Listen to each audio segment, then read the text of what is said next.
Hey, what's up, Meta Church?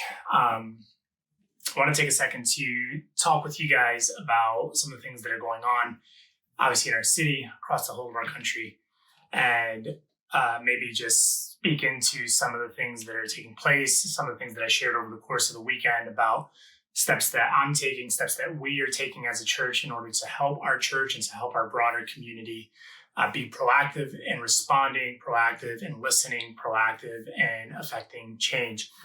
And I don't really know where to begin. I for a while, I guess, but especially these last 7 to 10 days, I've felt overwhelmed. I've felt stressed. I felt sad. I felt angry. I felt frustrated. I felt disappointed. I've felt hurt. And I've tried to kind of think about what would be the way to speak to this. What is the way to speak to this? What do I need to say? What is my voice into, whether it's your life or a broader message to a broader group of people? Like, what is it? Like, what does it have to be during this time? And the truth is, like, I don't know. I don't know if it's because I'm just tired. I don't know if it's because there's so many different dynamics and aspects to this, but I've not been able to really properly formulate my thoughts and put these things together. But there is one aspect that I do sense, and I think, and there's an aspect that I am very familiar with and know how to communicate and to convey. And it's this aspect of being heartbroken. And I don't say that lightly, and I'm not exaggerating when I say that every morning I wake up and my heart hurts. My heart hurts for my Black friends. My heart hurts for George Floyd's family and the countless others who, are experiencing loss, whether it's police brutality or straight or systemic racism. My heart hurts for our city, and to see the protest. My heart hurts for police officers that are being attacked. My heart just hurts. And I'm not lying when I say I wake up every single morning and I see what's happening. I look what's going on, but before I even look, I just feel like this weight, this burden within my chest. And it grieves me. It pains me. And I don't want to project and say, like, you should feel this way too, but I want to speak and say that it's okay to feel that way. And I want to encourage you that if you're not, in New York, or if you're not aware of what's happening, or it's not just New York. These things have now, these things are all over the country. Unfortunately, the protest moving into, whether it's rioting or looting, or whether it's, the police forces that are using extreme force, and we're seeing this coast to coast, north to south. But it hurts. It's hard. It's difficult. And there's a lot of things that we could do. There's a lot of things that we could say are the answers. There's a lot of things that we could point to try to figure things out. But one of the things that I want to do in this video is at least speak to the fact that, like, this is something we cannot be silent about. This is something we won't be silent about. Me personally, I've never been silent about these things, but this is something as a church, organizationally, institutionally, that we will not be silent about. And, we are going to be taking steps. I shared some of this on Sunday, but we're taking steps. I've already reached out to several people, have several, over the course of the next few weeks, several conversations scheduled.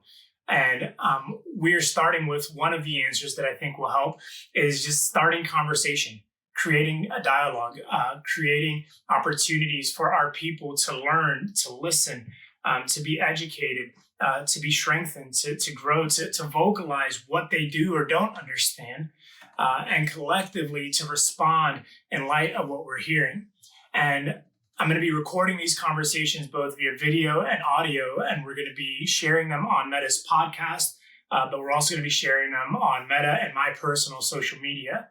And what I guess the purpose of this video is to let you know, one, like, this is happening, I guess. what we're doing, one of the steps we're taking, to encourage you to fully dive in. Now, I'll tell you right now that I'm not putting a time limit, or I'm not trying to package something in a cute 20 to 30 minute audio clip. These are going to be raw, unedited, unaltered conversations. And that's the only way we can move forward, is if we accept the totality of what's taking place. We accept the totality of a person's experience and perspective, whether we agree with it, disagree with it, understand it, don't understand it. We have to be willing to engage in a full-fledged conversation. So these will not be cut or condensed. Some of these might be 30 minutes. Some of them might be 2 hours. I don't know yet because I haven't recorded them yet. But I'm just telling you that I want you to engage in all of it and the wholeness of it, and the fullness of it, to listen, to watch, to share, to offer it, to ask questions, to engage. I want our Black people at MetaChurch, I want Black people outside of MetaChurch to hear that we are a church that cares about the suffering and the oppression and the injustice that they're experiencing. I want our white friends at MetaChurch, I want our white friends outside of MetaChurch to know that, hey, it's okay to step into a conversation without knowing the answers, without knowing the experiences, without knowing what to do. It's okay to ask honest questions. It's okay to say, hey, help me understand. It's okay to say, help me figure this out. It's okay to say, hey, I don't know what to say. Will you guide me forward in this? It's okay that whether you're Black or white or Latino like myself, to be able to say, you know what, I might say something wrong, but if I say something wrong, I'm trusting that you will give me the grace to receive it and to help me understand what I can do to make it right. And so that's what these conversations are about.